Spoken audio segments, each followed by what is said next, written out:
Hey friends, welcome back to the channel. Hope you all are doing well. Today we're back at it with another TCR and we're here in Seattle. And I have here with me today Fred. And I'm just here in Seattle for vacation and I had some free time, so I figured I'd reach out to some of the local track goers here. And thankfully Fred was nice enough to take some time out of his day to come join me today and talk about his car and himself as a driver. So we'll just kind of get into it. Year, make, model, and when did you get the car? Yeah, man. This is a 1989 Honda CRX SI.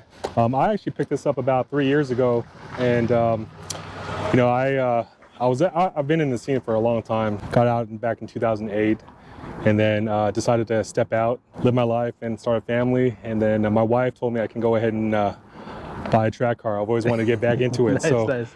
3 years ago, I picked this baby up, pretty much bone stock, had a swap in it. What was the goal when you picked it up with the car? Definitely wanted to go back into tracking, you know, really missed it back in, I got out probably about 2008. Again, took a big hiatus, and then about three years ago, bought this car. Again, just honestly, I bought it, and I told one of my cousins, I was like, hey man, I'm gonna build this in 6 months, and at least to get it ready for our first shakedown. And that's what I did. In 6 months, got it ready for a shakedown. Didn't go as planned because it needed a lot. So I mean, that's what shakedowns are for, right? Yeah, but yeah, that's pretty much it. Yeah. That was gonna be my next question too, was how long did it take for you to get the car from the stock form to where it is now? And it's about 6 months? No, so this final version, I'd say probably about 1.5 years to 2 years. Really, the first true shakedown for this form was last year, and it performs, man. This thing, it's a beast on the track. I bet. I've always wanted a CRX, and one of these days I'm gonna get one. So yeah. Exterior wise, it's pretty simple. You know, I did a sunroof delete, so it has a little Fox carbon fiber plate over the sunroof. I actually needed it for like friggin' headroom, man. I'm like, my torso's long, so I needed that space. Got it. Front end is a vented Sabon carbon fiber hood. It's got a charge speed replica front lip and PCI brackets. The risers, I just cut out of aluminum, so I needed it higher. I didn't like how the PCI ones were a little low. I wanted it kind of more flush to the roof line. Okay, so that's actually a custom piece that? Yeah. Okay, cool. Risers are custom, end plates are custom, cut those out. Actually, my son helped me design them, and then kind of got some designs that I wanted to emulate. And the foil itself, believe it or not, is an old aluminum APR wing from back in the Fast and Furious days. Nice. One of my buddies had these stashed away in his garage. It was like candy purple, and but I actually like the foil design. So hey, he was like, hey, take it. I'm not gonna use it. So other than that, I did a little cut on the rear bumper and PCI side skirts, and that really just wraps it up for the exterior. All right, let's talk about your wheel setup. What wheels you got, and then we'll go into the tires after that. Yeah, so I'm running a staggered setup. I'm running 15.7 up in the front and 15.6.5 in the rear. It's a Volk Racing CE28. I run 100 compound treadwear, NT01s, 225s in the front, and I play around with 205s and 195s in the rear. Okay. And I do that a lot because it's just my driving style. I like a lot of rotation at the rear. Exactly, a lot of rotation. All right, let's touch base on your brake setup. What do you got on the front there? Yeah, brakes. So it's all disc brakes from Integra DA. Fronts are just 4-pot Willwood calipers, the DPHA or something. I always forget that too. It's like I know it starts with the D. That's about it. Yeah, running pads for the front are the Willwood BP10s. They're the kind of the race compound. Okay. Right now, just for just driving, I just have sport brakes in there, or sport pads in there, so it doesn't squeal too much. Got it. Our rears are, like I said, Integra DA rotors and calipers, and I'm running StopTech sport pads. Okay, cool. All right, let's touch base on what you have for suspension, starting off with like coilovers. So I'm running ITR spec, 12K front, 10K rear, contain coilovers, the Type HR or HE Circuit Masters, off the shelf, nothing special there. I didn't modify that at all. A lot of the components on the front have been changed out, so I'm running spherical front lower control arms, Skunk 2 specifically. Okay. Changed out all the bushings, so it's all Prothane on the upper arms. There's another one out there that I changed pretty much everything in Prothane. Okay. Our rears pretty much ITR with propane lower control arms. I have a PCI spherical camber kit in the back. ASR brace with the ASR rear sway, 24 millimeter. 24. Okay. Yep. What do you have for the? Do you have a front sway bar? Yeah, I'm actually. I went ahead and upgraded to the Integra DA front sway. I initially ran this on the initial shakedown with just the stock CRX one, and it just flexed too much. The DA was it's a hollow bar, a hollow OEM bar, but it's a lot thicker. It balanced perfectly. So motor-wise, I'm just running a B20 VTEC. Block is a B20Z specifically, fully built, running P73 ITR pistons, SCAT HBM rods. Went ahead and actually put the GSR caps and the girdle on there to keep it solid. Okay. That's still under 12 to 1, right? Yep. It's like high 11 or something like that, right? Yeah, actually combined with the head, the GSR head, it actually is around 12.4, 12.5. Okay. Got it. With the quench pads and the GSR head. Yeah. Valve train is SuperTech. Valves, springs, Skunk 2 LMAs. Cam-wise, I'm using Pro Series Skunk 2, Stage 2, AM cam gears, all the bolt-ons. Intake manifold is Edelbrock, Victor X. The OG. Yeah, right. Exhaust-wise, I'm just running Alpha Skunk 2 header. It's kind of funny. I'm running just an eBay stainless, the piping. I actually just bought, I think it's DNA Motoring from eBay. They sell an exhaust catback system. I just hacked off the muffler. I didn't like it. I just needed the piping. So it's that stainless steel piping, manual bent all the way to the back, and running a K-tune turn down 2.5 inch. That's super similar to mine because I did the same thing. I got eBay eBay catback. I cut off the muffler and I put a K-tuned oval muffler on there too. Yeah. I mean, it's just so cheap, right? Yeah, you can't beat the price. Fuel system wise, just pretty much a regular fuel BWR, fuel pressure regulator and fuel rail. I'm running Honda S300. On pump gas still? Yeah, on pump gas. It tuned out to about 219, 220 wheel horsepower. That's good power for B series. Yeah, definitely. 143, I think, foot-pound torque. Yeah, she gets down. She and this little tiny chassis, I mean, she breaks a lot of hearts at the track. I'm sure it does. Yeah. That cooling system is a Mishimoto DA radiator. It pretty much fits bolts on. Full size. Yeah, full size. Yeah, full size. A little tight. I mean, CRX bays are really, really small. Yeah. I mean, even my fan is a slim fan. It's like it's partially melted from the header and all the track days. I appreciate that the radiator fits well. Yeah. Because most of the time you see like half radiators that are like cocked in there just to fit, and that's like one of my biggest pet peeves. Like, why didn't you just do it the right way? No, totally, man. With this radiator, I mean, this rarely ever gets over 200 temp-wise. Okay. I mean, it stays really cool. Right where it needs to be. Yeah, vented hood helps out a ton too. Transmission itself, I didn't like a lot of the cable to hydro conversions. I just don't like the pedal feel, so I kept it cable. It's a YS1 tranny case. I took all the internals from a 2000 EM1 B16 in there. Synchro gears, Quaife 1.5 helical LSD. Nice. Just your typical ACT clutch and Fidanza flywheel. What final drive do you have? Yeah, M Factory. I think it's 4.8. 4.8. Yeah, man, it's not fun on the freeways.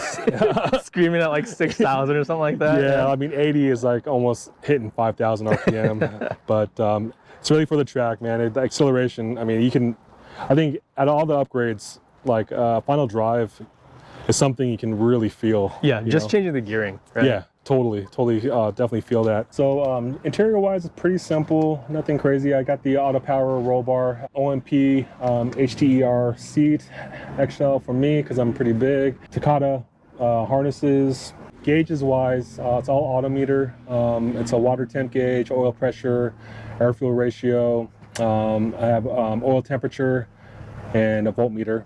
Fast lane shifter. I got the EK version because I like it further away from the dash. Okay. OMP steering wheel, OMP pedals, a race bred heel plate. I'm running the NRG quick release with just generic aluminum 3-inch or 2-inch extender. Obviously a gutted interior. I brought a lot of people, real true CRX fans. I mean, they probably are hating me right now, but you know, it's one of those things. You know, like had this been like a true OEM stock car, I probably would have kept it OEM. But getting back into tracking, I've always wanted to work on the CRX, you know, for it being a light, short wheelbase. And so it was like a no-brainer. Like when I saw this, had to pick it up. That's pretty much it, real simple. Is there anything about the car, like a special story, a special part on the car that maybe if someone were to walk up to it that they didn't know about? So something interesting about the car, I think it might be the coilovers. The coilovers actually, they're pretty rare, but they came from Greg Leone. He's the original Dominic Toretto, I guess, who they named or casted Vin Diesel after. So he hooked it up, man. Sent it over to me from California. Like I said, anyone that walks up that wouldn't know the story behind that, so that's really cool. Yeah. That's probably one of the most unique ones that I've had so far. All right, so how long have you been tracking cars for? Yeah, so probably since 2004. Chassis I started out with was EG. I actually had two EGs back then. Hatchbacks? Yeah. Okay, cool. First one was a 93 SI. Actually, that's what I started tracking with. And back then when I built it, you know, I didn't have any plans to track it. You know, I think everyone starts off that way. You just build it. You kind of like to enjoy it on the freeway, you know, a couple of pulls here and there. Yep. And then you start to realize, like, man, I'm putting all this like performance stuff on. I want to actually use it. Mm-hmm. So that's when I did my first track event. Actually, kind of went a different route. I went to a performance racing school, got a sport driver's license. Nice. Okay. At the time, there was a shop down in Vancouver, British Columbia, over in Canada, called A&J Racing. And they used to have track events down here. And so I linked up on a couple of them and just got the bug, man. And then I realized my original build was, I wanted to start over. I wanted to start fresh because there was so many things I did wrong. Mm-hmm. So many parts that were not combined well. And so I didn't want to like have to take everything, sell it, and redo it. I wanted a clean slate. At that time, I took my cousin was selling had a 92 DX hatchback, and so I started off with that ITR motor in there, Toda built. Oh wow. Yeah, it's had the I went stupid on that thing. Yeah, it sounds like it. I had the Circuit Master Tane, the one that actually with the separate reservoirs, just went all balls out. I mean, I think that was like 20K front and like 18K rear springs. Oh, wow, that's that's huge. Do you have a lot of aero too, or no? No, just a lip and another wing there. I had like an APR wing on there. Yeah, so I tracked that pretty much until 2008. You know, I started thinking, I was like, man, I'm spending all this money on tracking because tracking can be expensive, you know. Like it's very expensive, actually. Don't lie about it, man. Yeah. I mean, you know, I was blowing, you know, like it'd take what 3 or 4 events, and if I didn't get my alignment right, I mean, I'd chew through tires like it's no tomorrow. Yeah. So like tires, like, you know, fluids. It's not just your off-the-shelf fluids I'd use like really high quality stuff, and you know, I'm not using that track event after track event. I'm changing that shit out. Like, yeah. Every time. So it just got really expensive, and I just wanted to focus on other things in my life. So I got out of it, you know, wanted to get married, meet someone, and you know, I was spending too much time in the garage, and then all the grown-up stuff, right? Priorities. Yeah. All the real life stuff. Yeah. But then just fast forward to again about 3 years ago, I literally just asked my wife, I was like, you know what? I'm just missing something. I'm missing like a hobby, you know, like I want to get back into it. And so I got her blessing. So shout out to my wife. Nice. And was able to buy this and build it. Has she been out on track with you before? She has once. Does she like it or no? It's a little scary. I think it was, honestly, I think it was more boring because she wasn't driving, right? So I think, you know, I don't know. I don't think she has the interest in wanting to drive, but no, she definitely she dug it. Like she understood why people get into it, you know. Got it. So, cool. What was your first racetrack that you went to? Yeah, Pacific Raceways used to be called SIR down in Kent, Washington. Yeah, but I go there all the time for work. So yeah. So I usually hit that up or the Ridge Motorsports Park. Okay. Kind of walk us through your first track day, kind of leading up to it, during it, after it. Yeah, man. First track day, that was scary for sure. Definitely scary. If A&J Racing, all their guys' cars are literally walking like catalogs, like Mugen catalogs, Spoon catalogs. These are fully built. So it was a little intimidating starting my first track days with them. But it just, everyone knows, like, we're just trying to like have fun out there. After a few events, it got easier and easier, less anxiety. More comfortable out there, right? Yeah, totally. Got really comfortable. In hindsight, I think I shouldn't have been so worried. Like, I think just being calm would have been good, but there's always nerves. Yeah. I mean, it's natural. I'm sure everybody that has tracked their car the first time, they were super nervous and scared about it. I mean, I know I was. Yeah, for sure. But no, I think as you get those events under your belt and you get that seat time, I mean, confidence just keeps on growing and growing. That's when you start, crushing goals and all that stuff. And that's when it starts to get really fun, right? Yep. Ever since you started tracking cars, have you done any type of competition, or has it just been track days? Yeah, so like here in Washington, I mean, a lot of the scene, even back then, it was just mainly like track events, right? So like Porsche Club, BMW Club, they would hold a lot of the track events, and then like shops like A&J Racing out in Vancouver. There wasn't really a lot of like competition aside from like autocross, SCCA. My plans kind of moving forward, I mean, Global Time Attack is making a bigger presence out here, which I definitely want to participate in. In fact, I was actually want to put this car in there this year, and the way it's built right now, I can't compete with, like, I think the class is street class, and I mean, there's a car out, RS Future, the NSX, the K20 Turbo. Yeah. that's like the top tier builds. Yeah, there's no way. I mean, I'd be competitive. If I was gonna enter that, I mean, the way this is built, stripped interior, aero, I actually was thinking about maybe building something else, something more street, with full interior, to enter more of the enthusiast class. Right, because like you said, it would just be like way too much work to revert back to a street class car when you've already gone this far with it. Yeah, totally. Yeah. I think for what it is right now, I mean, like, just to get out there, some of the high dollar sports cars, break their hearts a little bit, or just it actually opens conversation, man. Like some of these guys that bring their Porsche GT3s and their Caymans, they appreciate something like this. That's something built just out of my garage and low budget, that literally can compete with like these big guys. Yeah, so just hang with them all day, right? Yeah. And they're just like scratching their heads like, what the hell is going on here? Exactly. So, if you had one piece of advice for someone who's trying to do their first track day, what would that be? Yeah, for sure. I think I go back to that day where I first started, when I went out with A&J Racing. Man, don't bring a tuned car. Bring out a stock car. Just get good brakes, good decent tires.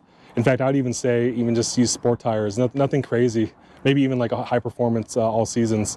Yeah. Because I think the first few events, what you need to learn is like the habits of a car. Like, what happens when you do this, and like when you press the gas, you need to put more grip on this corner. Like all that stuff. You don't really, when you have a souped up car, with suspension, super sticky tires, it hides all your mistakes. Yes. So it's just that'd be my advice. I mean, if you have a tuned car, I mean, just bring it out still. But I mean, if you really want to get serious about it, like really learn and build a really strong foundation, I'd say try a stock car. Take your mom's car or take your girlfriend's stock car and take them out to dinner. So, make sure that you take care of the car, change its oil and stuff. Yeah, I think you touched base.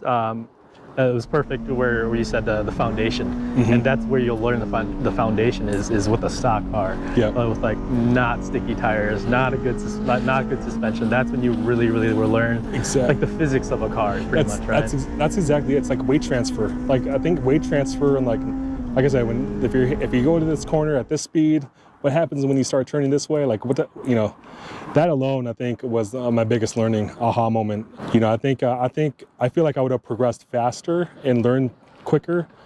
But like I said, over time, if you, like, all this stuff can really hide all those mistakes. Yep. And it really create bad habits too. Right. So. Just one last question, not car related at all. So Yeah. aside from driving, building cars, things like that, what are other interests and hobbies that you have? Yeah, sure. Man, I'm a big fisherman. So, you know, out here in the Pacific Northwest, it's outdoors. Everything, all the activities out here are outdoors. So I like to do a lot of salmon fishing, you know, crabbing. I do smoked salmon on the side, you know, just for the friends and family. But yeah, anything outdoor related. That's really cool. I've noticed that. I also did a TCR with the guy down in Portland, and basically same answer. It was like outdoor stuff. Yeah, outdoor, man. Yeah, totally. All right, really cool. All right, and that just about does it for this TCR. Thanks, Fred, for coming out here to talk to me about the car and your experiences as a driver. If you guys have any questions or anything, go ahead and what's your information, your social media? Yeah, man. It's at Fred Built Motorsports on IG, Fred DeLeon over on Facebook. So yeah, hit me up. I just wanted to give a really big shout out to just the local legends, local crews out here. Backyard Boogie for the merch, Namsan, Northwest Motive, Heroes Hot Rods. You can follow them all on IG. Big shout out also to Turbo Jigsaw Tuning, Kenny Sampson, who tuned my car, and yeah. All right, if you guys liked the video, go ahead and give it a thumbs up. And if you guys want to stay up to date with my progress as a driver and see really cool cars like this, go ahead and subscribe to the channel. Until then, stay safe, stay smooth, and we'll see you guys later.